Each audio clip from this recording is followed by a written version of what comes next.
কুষ্টিয়া ছেড়ে ঢাকার উদ্দেশ্যে রওনা দিয়েছেন কুষ্টিয়ার মানবিক ডিসি জেলা প্রশাসক মোহাম্মদ ইকবাল হোসেন। আপনারা দেখতে পাচ্ছেন বিদায়ী মুহূর্তে কিন্তু যারা উপস্থিত ছিলেন তারা কিন্তু তাদেরকে বিদায় দিচ্ছেন ইকবাল হোসেনকে।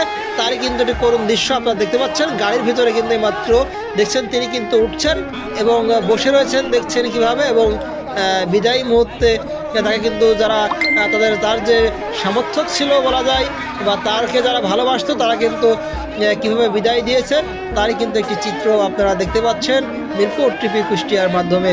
অবশ্যই ভিডিওটি শেয়ার করবেন, সেই সঙ্গে আপনারা নতুন হলে অবশ্যই মিরপুর টিভি কুষ্টিয়া টিভি চ্যানেলটি ফলো দিয়ে সঙ্গে থাকবেন।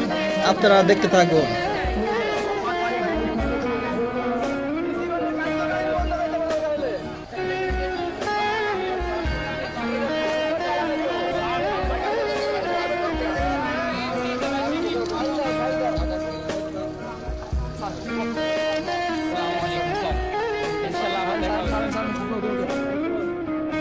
গাড়িটা ছেড়ে দেন, ছেড়ে দেন।